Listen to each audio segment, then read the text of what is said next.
মা আমাকে কিছুটা খাওয়ায়া বলছে, বাবা ঘুমাও, আমি খাইছি। ইয়া রাসূলুল্লাহ, আমি ভালো একটা চিকিৎসা মারে করাইতে পারি নাই, ভালো একটা শাড়ি কিনে দিতে পারি নাই। আজ আল্লাহ আমাকে অনেক অনেক সম্পদের মালিক বানাইছে, আমার টাকা হইছে, ধন হইছে, দৌলত হইছে, কিন্তু মা নাই, বাবা নাই। যার খেদমত করব তারা তো কবরে শায়িত। এই টাকা দিয়ে এখন আমি কি করব? সময় মতো তো টাকা আসলো না, সময় মতো তো আমি টাকা পেলাম না। ওগো নবীজি, এখন আমি টাকার বিছানা বানাইতে পারি, টাকার বালিশ বানাইতে পারি, কিন্তু আমার মাকে চিকিৎসা না করাইয়া, চিকিৎসার অভাবে আমার মা দুনিয়া থেকে বিদায় নিছেন, বাবা চিকিৎসার অভাবে বিদায় নিছেন। আমি এখন রাতে ঘুমাইতে গেলে ঘুম হয় না, মনে পড়ে যায় মার কষ্টের কথা, বাবার কষ্টের কথা। ইয়া রাসূলুল্লাহ, আমি আপনার কাছে সান্ত্বনার জন্য এসেছি গো নবী, একটু আমাকে বলেন, যদিও আমার আম্মা আব্বা কবরে চলে গেছেন, আমার খেদমত করার, তাদের খেদমত করার কোনো সুযোগ আমার আসেনি, যদি থাকে আমার এই সুযোগটা বলে দেন। সুবহানাল্লাহ। দ্বীনের নবী, মায়ার নবী, রহমতের নবীর চোখ দিয়েও পানি ঝরে, আল্লাহ নবীর চোখ দিয়েও পানি ঝরে। নবীজি তিনিও কান্দেন। কান্নার কারণ হলো, আবার নবী তো জন্মের আগে তিনি বাবা হারাইছেন। আব্বু ডাকের ভিতরে কত মজা, আব্বা ডাকের ভিতরে কত স্বাদ আমার নবী তা জানেন না। বুঝ হওয়ার পর মার খেদমত করার আগে মাও দুনিয়া থেকে বিদায়। এজন্য মা বাবার কথা কেউ যদি বলতো, আমার রহমতের নবীর চোখ দিয়া দর দর করে পানি ঝরত। নবীজি কান্দেন আর বলেন, যুবক আমারে আর কাঁদায়ও না, আমি নবী তোমারে 5টা আমলের কথা বলে দেই, এই 5টা কাজ যদি তুমি করো তাহলে তোমার আম্মা আব্বা কবরে শুয়ে শুয়ে তোমার খেদমত পাইতে থাকবে। কয়টা কাজের কথা নবী বলছেন? মনোযোগ কার কার আছে শুনবার? আল্লাহ কবুল করো, জোরে বলেন আমিন। জানি না এই মজলিসে আমার মতো কার মা নাই, জানি না এই মজলিসে আমার মতো কার মা নাই, জানি না এই মজলিসে কার বাবা নাই রে যুবক, জানি না এই মজলিসে কার আদরের সন্তান নাই, কার জানি আদরের ভাই নাই। শোনো, আজকে আমরা তাদের জন্য কি করব? আজকে বারবার নির্বাচিত চেয়ারম্যান কবরে শায়িত, তার আওলাদ আজকে এই দোয়ার আয়োজন করেছে, কেমনে এই আমরা তাদের জন্য কি পাঠাবো? আমার নবী রহমতের নবী বলেন, 1 নাম্বার হলো আসসালাতু লাহুমা। ওই যুবককে দাঁড় করায়া আমার নবী ওয়াজ শুরু করে দিলেন। শ্রোতা একজন আর নবী হলেন নিজে বক্তা। আমার নবী এত বড় দামি একটা ওয়াজ করলেন, একজন শ্রোতার সামনে রেখা নবী ওয়াজটা শুরু করে দিলেন। নবীজি দেখতেছেন সে দিল থেকে এসেছে ওয়াজটা শোনার জন্য, আমল করার জন্য এসেছে। আল্লাহর নবী বুঝাইলেন, কেউ যদি দিল থেকে চায় তোমার কথাগুলো শুনতো, একজন হলে একজনই যথেষ্ট। লক্ষ লক্ষ মানুষ যদি হাজির হয় তামসা দেখার জন্য লাভ নাই। আল্লাহর রাসূল বলেন, যুবক 1 নাম্বার হলো আসসালাতু লাহুমা। আমার আল্লাহ পাক কোরআনের ভিতরে যে দোয়াটা শিখাইছেন মা বাবার জন্য, রব্বির হামহুমা কামা রাব্বায়ানি সগীরা, এই দোয়াটা যখনই তুমি বাপ মার জন্য করবা, সাথে সাথে আল্লাহ পাক তোমার খেদমত তাদের কবরে পৌঁছায় দিবে। আল্লাহ শিখাইছেন এই দোয়া। কে শিখাইছেন জোরে বলেন?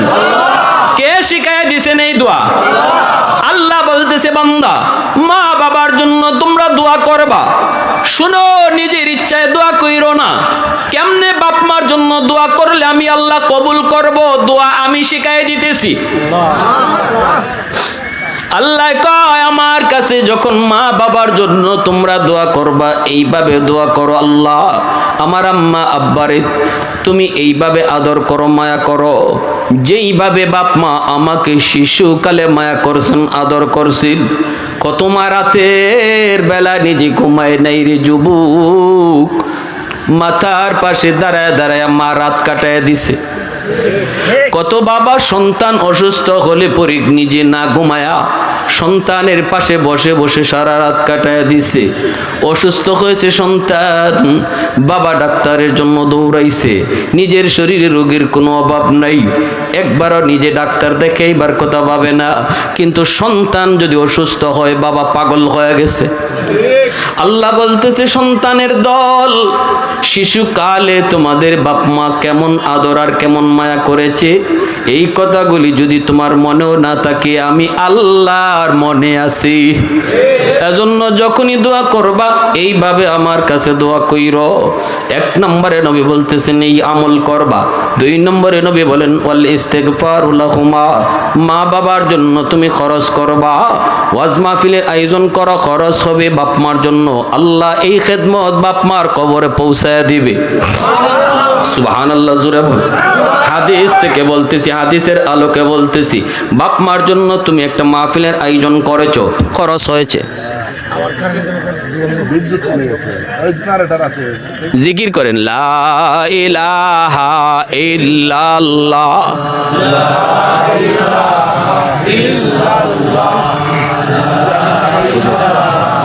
দোয়ার সময় চেয়ারম্যান ভাই জামান যে মারা গেছে সবার জন্য দোয়া করতে বলছে।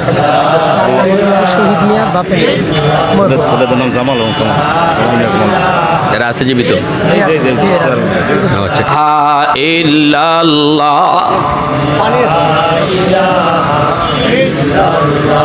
লা ইলাহা ইল্লাল্লাহু মুহাম্মাদুর রাসূলুল্লাহ।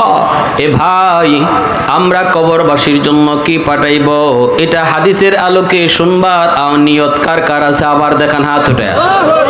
মন গড়া ফাটাইমু নাকি নবীর কথায় ফাটাইমু? নবী যেভাবে কইছে এইভাবে, ঠিক কি না? মন গড়া না, ঠিক কি না? আল্লাহ নবী কই 2 নম্বর খরচ করো। 3 নম্বরে নবী কই ইনফাজ ওয়াহদিহিমা মিন বাদিহিমা। নবী বলতেছেন 3 নম্বর হলো বাপ মার কাছে মানুষের যদি কোনো পাওনা থাকে, তুমি সন্তান এই পাওনা পরিশোধ করো, ঠিক না? মা বাবার কাছে যদি পাওনা থাকে, অথবা বাবা যদি কারো হক নষ্ট করে থাকে, রে যুবক, একটু দিলটা নরম করে কথাগুলো বোঝার চেষ্টা করো। আমার নবীর হাদিস যখনই তুমি শুনবা তখনই তুমি কান খাড়া করে দিবা, কারণ আমার যুক্তি যেখানে শেষ সেখানে আমার নবীর কথা শুরু, ঠিক না? আমার কথা সব শেষ যখনই শুনবো নবীর কথা, আমার চিন্তা তখনই শেষ যখন শুনবো আমার নবীর চিন্তা, আমার যুক্তি তখনই শেষ যখনই শুনবো আমার আল্লাহর কথা, ঠিক কিনা? জোরে বল। আল্লাহর নবী রহমতের নবী বলেন 3 নাম্বার হলো মার কাছে বাবার কাছে যদি মানুষের কোনো পাওনা থাকে, এই পাওনা তুমি পরিশোধ করো। কেমনে সেই পাওনাগুলা? মনে করো বাবা কারো হক নষ্ট করেছে, কারো জমি দখল করেছে, কারো পাওনা টাকা বাবা না দিয়া মারা গেছে। মনে করো তোমার বাবা তোমার ফুফুদের হক দেয় নাই, আল্লাহ কর্তৃক যেই সম্পদ বন্টন করা হয়েছে এই সম্পদ তোমার ফুফুদেরকে তোমার বাবা দেয় নাই, অথবা তোমার বোনদেরকে তোমার বাবা দেয় নাই, হয়তো বা তোমার প্রতি মহব্বত করে সে এমনটা করেছে যার কারণে আজকে তার কবরে আগুন জ্বলছে। নবীজি বলেন যদি বাবার জন্য তুমি কিছু করতে চাও, কিছু পাঠাইতে চাও, সবার আগে এই পাওনাগুলা পরিশোধ করো। বোনদেরকে ডাইকা বোনের হক তুমি বুঝায় দাও, চাচাদেরকে ডাইকা চাচার হক তুমি বুঝায় দাও, ফুফুদেরকে ডাইকা ফুফুর হক বুঝায় দাও, বলে দাও আমার আব্বা ভুল করেছে আমি করব না। এই কথাগুলা বইলা তাদেরকে তাদের সম্পদগুলা তুমি বুঝায় দাও। নবী কয় যদি এমন না করো, 10টা 20টা গরু জবাই কইরা মা বাবার নামে জিয়াফত করলেও কবরের আগুন নিভবে না। কষ্ট পাইতেছেন কি ভাই? কষ্ট পাইতেছেন? আজকে এটা রসুম। আরে এলাকার মানুষে খাওয়াই তুইব 10টা গরু জবাই করো, কইব নাইলে আরে বাবা এটা কেমন পোলা হইলো রে, বাপের নামে কিছু খাওয়াইলো না।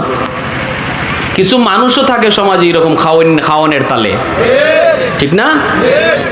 কিছু মানুষও আছে এরকম খাওয়ানোর তালে।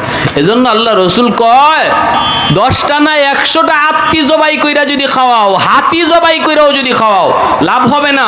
যদি মানুষের পাওনা বাবার কাছে যা ছিল এটা যদি তুমি পরিশোধ না করো, কবরের আগুন নিভবে না। মানুষের কোনো হক যদি নষ্ট করে থাকে তোমার বাবার, তুমি জানো, তাহলে তাড়াতাড়ি এটা পরিশোধ করো। আগুন যদি নিবাইতে চাও, এরপরে আল্লাহ নবী কয় 4 নাম্বার, কত দামি ওয়াজ করেছেন আমার নবী। শ্রোতা কয়জন নবীর সামনে? জোরে কোন কয়জন? 4 নম্বরে নবী কয় সিলাতুর রাহমিল্লাতি লা তুসালু ইল্লা বিহিমা। বাবার জন্য মায়ের জন্য তুমি যদি কবরে কিছু পাঠাইতে চাও, 4 নম্বরে নবী বলতেছেন বাবা দুনিয়ায় নাই, কিন্তু বাবার রক্তের মানুষ দুনিয়াতে আছে। বাবার রক্তের মানুষ হলো চাচা, বাবার রক্তের মানুষ হলো ফুফু, বাবার রক্তের মানুষ হলো দাদা, বাবার রক্তের মানুষ হলো ফুফাতো ভাই বোন, চাচাতো ভাই বোন। এদের খোঁজ খবর তুমি রাখো। যখনই তুমি চাচার একটা ফোন দিয়ে কইবা চাচা কেমন আছেন, আমার রহমতের নবী কয় যেন বাবার কবরেই তুমি ফোন লাগাইছো। কারণ বাবার রক্তের মানুষের খবর নিতেছ, এই খবর আল্লাহ তোমার বাবার কবরে পৌঁছায় দিতেছে। সুবহানাল্লাহি ওয়া বিহামদিহি সুবহানাল্লাহিল আযীম। কি করি আমরা চলতেছি কোন পথে, আর আমার নবী কয় কোন পথে। আজকে আমি শিল্পপতি হইলে, কোটিপতি হইলে, আপন চাচারে অথবা চাচাতো ভাই গরিব হলে তাদের পরিচয় দিতে চাই না, পরিচয় দিতে চাই না, নিজের লজ্জাবোধ মনে করি। অথচ লাখ লাখ টাকা বাবার নামে দান করতেছি, খবর নাই এখানে চাচারে 500 টাকা দিলে এই খবরটা আল্লাহ বাবার কবরে নগদ পৌঁছাই দিত। বাবার রক্তের মানুষগুলার খবর নাও, বাবার কবরে আল্লাহ এই খবর পৌঁছায় দিবে। মা দুনিয়াতে নাই, কিন্তু মার রক্তের মানুষ দুনিয়া আছে। খালা তুমি কেমন আছো, নবী কয় যেন মারেই কবরে জিগাইতেছো আম্মা তুমি কবরে কেমন আছো। কারণ খালা হলো মার রক্তের মানুষ। খবর নাও, ঈদের সময় একটু সাহায্য করো, বিপদে তাদের পাশে যায় দাঁড়াও, মনে করবা যেন মার বিপদের পাশেই দাঁড়াইছো। আমার রসুল মায়ার নবী রহমতের নবী কত সুন্দর ওয়াজটা নবী করতেছেন, ওই যুবককে নবী বুঝায় দিতেছেন। এরপরে আল্লাহর নবী কয় 5 নম্বর হলো ইকরামু সাদিকিহিমা মিন বাদিহিমা। মা বাবা দুনিয়াতে নাই, কিন্তু বাপ মার বন্ধু বান্ধব কারা আছে দুনিয়াতে তাদের খোঁজ খবর তুমি নাও। বাবা যাদের সাথে চলতো তাদের খবর তুমি নাও, খোঁজ খবর তুমি নাও। চাচা কতদিন হয়ে গেল আমাদের বাড়িতে আসেন না, আব্বা থাকতে আপনি কত আমাদের বাড়িতে আসছেন, আব্বার সাথে কত আপনাকে দেখেছি, আজ আব্বা না তাকায় আপনারও দেখি না। চাচা একটা চা খায় যান, চাচা একটা পান খায় যান, চাচা একটা লঙ্গি নেন। এই বইলে যদি বাবার বন্ধুরে তুমি সম্মান করো, ইজ্জত করো, নবী কয় যেন বাবার কবরেই তুমি পোশাকটা পাঠায় দিছো।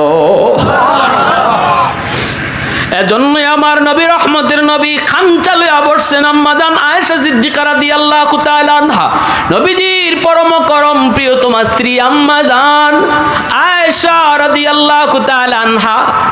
খানচা ভরা রুটি, নবীজি বলতেছেন আয়েশা এই রুটিগুলি দেখে আমার চোখ দিয়ে দর দর করে পানি পড়ে, আমি কান্না থামাইতে পারি না গো। আম্মা জান বলতেছেন নবী গো কেন কাঁদেন? নবী বলতেছেন আয়েশা রে, আজকে আমার সামনে কতগুলা রুটি হাজির হয়ে গেল, আজ হলো আমি নবীর সুখের দিন, তোমরা হলে আমার সুখের দিনের স্ত্রী, কিন্তু আমার খাদিজা যখন ছিল তখন ছিল আমার দুঃখের দিন, খাদিজা ছিল আমার দুঃখের দিনের বিবি। কোনো একদিনও খাদিজাকে নিয়ে আমি এইভাবে রুটি খাইতে পারি নাই। মক্কার সবচেয়ে ধনী নারী ছিল আমার বিবি খাদিজা। সব সম্পদ আমার কথায় আল্লাহর রাস্তায় দান করে দিছে। সেই খাদিজাকে নিয়ে আমি নবী কোনোদিন এইভাবে খাঞ্চা ভরে রুটি খাইতে পারি নাই। এজন্য আমার গলা দিয়ে এই রুটিগুলি যাবে না। আগে তুমি আমার খাদিজাকে একটা রুটি দিয়ে আসো। আম্মা জান আয়েশা বলতেছেন, ইয়া রাসূলুল্লাহ, নবী গো, খাদিজারে কেমনে দিব গো নবী? আপনার খাদিজা তো কবরে শায়িত। আম্মা জান খাদিজাতুল কুবরা রাদিয়াল্লাহু তাআলা আনহার কবর মক্কা শরীফ জান্নাতুল মুআল্লায়। মক্কা শরীফে যারা গেছেন হজ করতে, মক্কা শরীফের কবরস্থানে যারা গেছেন, এখানেই আম্মা জান খাদিজাতুল কুবরা শায়িত। ইসলাম এতটা প্রচার আর প্রসারের পিছনে যেই মহিলার সবচেয়ে বড় অবদান, যিনি সর্বপ্রথম ইসলাম গ্রহণ করেছেন, তিনি হলেন উম্মতের জননী আম্মা জান খাদিজাতুল কুবরা রাদিয়াল্লাহু তাআলা আনহা। আমি ওই জায়গায় যে আমার সাথীদেরকে বলছিলাম, এই যে আম্মা জান খাদিজার কবর, এই কথাটা বলতে একজন সৌদি মতুক আমাকে ডাক দিয়া কয়, হযরত ভুল করেছেন। আমি তো অবাক, ভুল করেছি, বুঝি নাই। কয় তো সেই জননী, যেই জননীর অবদানের কারণে আমি আপনি ইসলাম পাইছি। অতএব তার নামটা শুধু আম্মা জান খাদিজা বললে হয় না, বলেন আম্মা জান খাদিজাতুল কুবরা। আল্লাহু আকবার। বলেন আম্মা জান খাদিজাতুল কুবরা। বড় মহান, কুবরা বলতে মহান। মক্কার এমন কোন মানুষ নাই যেই মানুষ আম্মা জানের সাহায্য পায় নাই। সেই নারী আমার নবীর কাছে আইসা সব সম্পদ ইসলামের জন্য দান করে দিছে। নবী বলতেছে, আয়েশা, এই রুটি আমি খাইতে পারবো না, আমার খাদিজারে একটা রুটি দিয়ে আসো। আম্মা জান আয়েশা কয়, নবী গো, খাইদেন না গো নবী, কেমনে দিব আপনার খাদিজারে? তিনি তো কবরে শায়িত। নবী বলতেছে, আয়েশা, আমার খাদিজা যদিও কবরে শুয়ে আছে গো, তবু আমার খাদিজার একজন বান্ধবী দুনিয়াতে এখনো বেঁচে আছে, নাম হলো নাফিসা। নাফিসারে যায় একটা রুটি দাও। আমার খাদিজার এই রুটি দেওয়া হলো। আওয়াজ দিয়া কোন সুবহানাল্লাহ।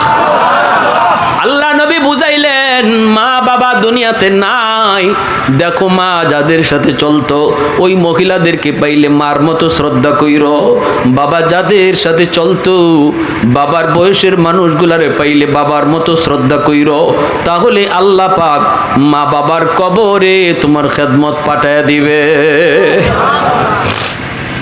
ভাইরা, আমার জন্য বলছিলাম কয়টা আমল? জোরে বলেন, কয়টা আমল?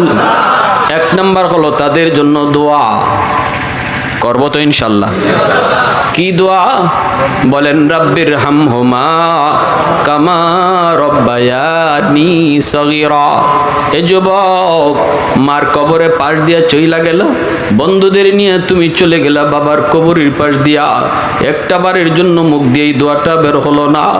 বাবার রুটা ডাইকা ডাইকা কান্দে আর কয়, বাজান রে, কত রাত তোমার জন্য বাবা ডাক্তারের কাছে দৌড়াইছি, কোনোদিন তোমার কারণে বাবার নামাজটা কাজা হয়েছে, আজকে আল্লাহর দরবারে ওই নামাজের কারণে বাবা গ্রেপ্তার। একটা বার যদি কবরের পাশে দাঁড়ায়া রাব্বির হামহুমা কামা রব্বায়ানি সগীরা কইয়া দোয়া করতা, আল্লাহ বাবার কবরের আযাব আল্লাহ মাফ করে দিত।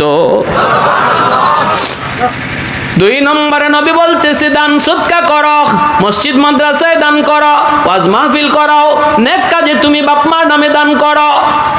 তিন নম্বরে নবী বলতেছেন, শুনো, তাদের কোনো পাওনা যদি তাকে পাওনা পরিশোধ করো, মানুষের কোনো হক যদি তাদের দ্বারা নষ্ট হয়ে থাকে, তুমি সন্তান হিসাবে তাড়াতাড়ি হকটা ফিরাইয়া দাও। চার নম্বরে নবী বলতেছেন, তাদের রক্তের মানুষ যারা আছে তাদের খোঁজ খবর তুমি রাখো, ডায়েরি কইরা নাও। ডায়েরি, বর্তমান যুগটা তো সহজ, মোবাইলের যুগ। ডায়েরির মধ্যে আত্মীয় স্বজনের নাম লিখে রাখো, আর ডান দিকে তুমি নাম্বারটা উঠায় রাখো, উপরে লিখে রাখো, সপ্তাহে একদিন ফোন দিয়া খবর নিও। নিব। তুমি যদি ফোনটা দিয়া খবর নাও, 1 সপ্তাহ পর পর, 15 দিন পর পর, 1 মাস পর পর ফোনটা ডায়েরিটা নিয়ে বসো, নাম্বার দেখে দেখে ফোন নিয়ে শুধু খবরটা নাও। আমার নবী কয় প্রতিটা ফোন তোমার বাবার কবরে যাইতেছে। সুবহানাল্লাহ, জোরে বলেন। প্রতিটা ফোন মায়ের কবরে যাইতেছে। 5 নম্বরে নবী বলতেছে বাবা মার সমবয়সের মানুষ দেখলে পরে তাদেরকে বাবার মতো শ্রদ্ধা কইরো, মার সমবয়সের নারী দেখলে মার মতো শ্রদ্ধা কইরো। আল্লাহ পাক মা বাবার কবরে তোমার খেদমত পাঠায় দিবে। আমলখানা কারা কারা করতে প্রস্তুত আছেন? হাত উঠায় দেখা। আল্লাহ তুমি কবুল করো, জোরে বলেন আমিন। এ যুবক যাদের মা বাবা দুনিয়ায় জীবিত আছে রে, আজ রাত আমার কাছে মাপ চাইয়া নিও, খুশি করে নিও। মশারিটা আজকে টানায় দিয়ে দিও, মার বাবার মশারিটা টানায় দিও। মাথায় একটু তেল মালিশ করে দিও, পায়ের তলায় বাবার তেল একটু মালিশ করে দিও। এই কথাটা, এই আমলটা করা মাত্রই দেখবা বাবার দিল খুশি। নবী বলতেছেন যদি কোনো সন্তান রাতের বেলা মারে খুশি করে ঘুমায়, সকাল হওয়া মাত্রই তার জন্য আল্লাহ জান্নাতের দরজা খুলে দেয়। عن أبي هريرة رضي الله تعالى عنه قال قال رسول الله صلى الله عليه وسلم من أصبح مطيعا لله في والديه أصبح له بابان مفتوحان من الجنة। আর যদি কোনো সন্তান রাতের বেলা মারে কষ্ট দিয়া ঘুমাও, সকাল হওয়া মাত্রই নবী কয় তোমার জন্য জাহান্নামের দরজা আল্লাহ খুলে দিবে। ভালো করে জানো, মার কলিজায় ব্যথা, বাবার কলিজায় ব্যথা, তোমার কোনো কথার কারণে, তোমার কোনো আচরণে মায় কষ্ট পেয়েছে, কলিজার মধ্যে